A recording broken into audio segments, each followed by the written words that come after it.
Before we pray, let us listen to a message from God. Then we will pray together in faith. There are moments in life when it feels like time has slipped away, like the opportunities we once had are long gone, and the dreams we once believed in are buried under layers of disappointment, failure, and regret. But I want to remind you this morning that our God is not limited by time, and He is not restrained by what we have lost. He is the God of restoration, the one who redeems, the one who renews, and the one who breathes new life into what seems broken beyond repair. God sees every tear, He knows every silent pain, and He hears every cry that you thought no one heard. And today, He is saying to you, I will restore, I will redeem, and I will make all things new. You may look at your past and see only waste, but God looks at your future and sees a masterpiece in progress. You may count the years that the enemy has stolen, but God is counting the blessings He is about to pour into your life. You may feel like you've been forgotten, like you've been left behind, but God says, I was there all along, and I will not let your story end in sorrow. The word of the Lord declares in Joel chapter 2, verse 25, I will repay you for the years the locusts have eaten, the great locust and the young locust, the other locusts and the locust swarm, my great army that I sent among you. Let that settle in your heart for a moment. God is not just talking about a moment. He is talking about years.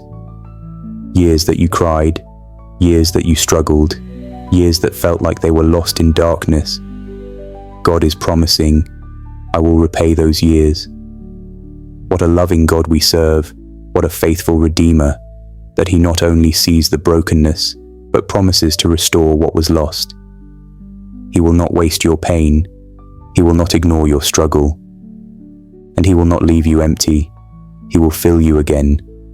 He will strengthen you again, and He will use every moment of your story for His glory. Maybe you spent years running from God, chasing things that left you empty. Maybe you gave your heart to people who broke it. Maybe you wasted time trying to fit in where you were never meant to belong.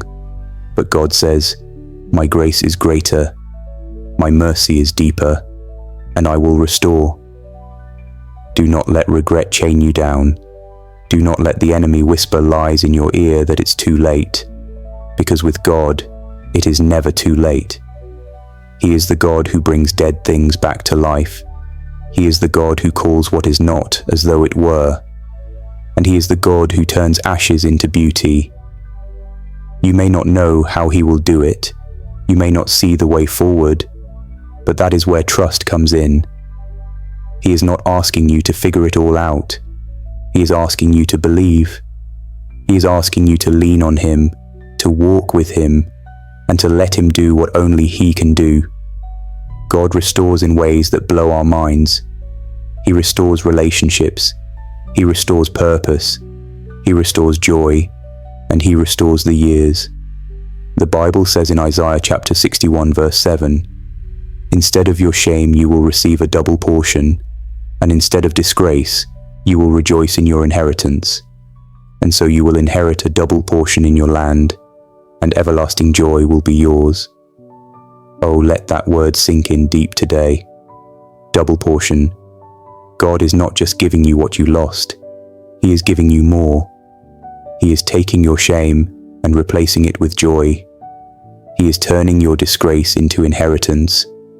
He is multiplying what was taken, and He is rewriting your ending with power, grace, and beauty. He is not just the restorer, He is the rewarder. He rewards faith. He rewards endurance, and He rewards the heart that clings to Him, even when it doesn't understand. Do not be afraid to hope again. Do not be afraid to believe again. Do not be afraid to dream again. Hope is not a weakness. It is a weapon in the hands of the believer. It says, I still believe God will do what He said. I still believe that what He started, He will finish. And He will. He is faithful, He is good, and He is near. Even now he is working behind the scenes, orchestrating restoration in ways you cannot see. Even now, he is aligning people, places and moments to bring your story into a new season, one of redemption, one of purpose, one of glory. Psalm chapter 71 verse 20 says, "Though you have made me see troubles, many and bitter, you will restore my life again. From the depths of the earth you will again bring me up." That verse is for you. It is for this moment. You have seen trouble, yes. You have walked through pain, yes. But God will restore your life again. He will bring you up again. He will breathe life into your dry places. He will rain hope into your wilderness. And he will remind you that his promises have not expired. He has not changed his mind about you. He has not forgotten the dreams he planted in your heart. He has not turned away. He is drawing near. Right now, let us now pray together in faith. Heavenly Father, before anything else, we come to you this morning with hearts open, minds quieted, and souls leaning into your presence. You, O Lord, are the God of time, the author of beginnings and endings, the one who sees the years behind us and the years ahead of us. We come to you not with perfect words, but with honest hearts, hearts that have known regret, hearts that have known loss, and yet hearts that still believe you can restore all things. Lord, for every soul crying out to you this morning, for every person listening who feels like too much time has passed, who feels like too many mistakes were made, who feels like there's no way back, remind them that you are the way. You are the God who turns mourning into dancing. You are the God who takes what the enemy meant for evil and turns it for good. You are the God who restores years. And right now, we call on you to restore. Father, restore what was broken. Restore what was lost. Restore what was wasted. Even when we didn't know better, you knew. Even when we walked away, you watched over us. Even when we made choices that brought pain, you still had mercy ready. You still had a plan. And we thank you. We thank you for your patience. We thank you for your love. We thank you for your unfailing kindness. The word says in Romans chapter 8 verse 28, "And we know that in all things God works for the good of those who love him, who have been called according to his purpose." Lord, we believe it, even if we can't see the good yet, even if we feel like all we see is pain. We still believe that you are working it for good. And so, we surrender. We surrender our timelines. We surrender our expectations. We surrender our regrets. And we place them in your hands. Hands that never drop what is precious. Hands that mold and shape and restore. God, for the one who lost time in addiction, for the one who lost years in a broken relationship, for the one who lost energy battling depression, for the one who feels their youth is gone and their purpose forgotten, breathe new life into them. Remind them that it is not too late. Remind them that you make all things new.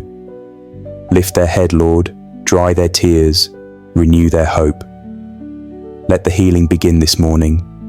Let restoration begin this morning. Let the shift begin, not by power, not by might, but by your Spirit. You said in Jeremiah chapter 30 verse 17, "But I will restore you to health and heal your wounds, declares the Lord, because you are called an outcast, Zion for whom no one cares." Father, that's who we were. We were broken, we were ashamed, we were scattered. But you called us home. You called us beloved. You called us yours. And because you care, you restore, not just in part, but fully. You restore the body, you restore the heart, you restore the vision, and you restore our faith. Let healing come like morning light. Let strength rise like a river. Let joy return where sorrow had settled. God, help us to trust again. Help us to not just survive, but to live again, to smile again, to believe again. Teach us to forget what lies behind, and to press forward into what lies ahead. You are not limited by the clock. You are not restrained by the calendar. One moment with you can change a lifetime. And we stand in faith today, believing that this is the moment, this is the hour, this is the season where you are moving. Let us not hold back our praise. Let us not silence our thanksgiving. Let us bless your name even in the waiting, because we know you are faithful. Even when we don't feel it, even when we don't understand it, you are working, you are repairing, you are restoring. Even if we wasted years chasing the wrong things, even if we gave our best to people who hurt us, even if we spent seasons in confusion, your mercy is greater, your mercy is wider, and your love covers it all. We rest in you now. We do not strive, we do not panic. We simply say, yes, Lord, have your way. Bring back the dreams, bring back the time, bring back the joy. Not just for us, Lord, but for everyone connected to us. Restore families, restore friendships, restore destinies. Your word says in Job chapter 42 verse 10, after Job had prayed for his friends, the Lord restored his fortunes and gave him twice as much as he had before. Lord, we pray for others today, not just for ourselves. We pray for the broken, we pray for the hopeless, we pray for the weary. We ask you to restore those we don't even know by name, but you do. May our prayer unlock their breakthrough. May our surrender open doors for someone else. May our faith ignite faith in those around us. We believe the restoration is happening now, and we receive it in full. In Jesus' name we pray, Amen. I declare that this prayer is now upon you. If this prayer has touched you, just type Amen as a sign of faith. We will also be honored to pray for you at personal level. Just leave your prayer request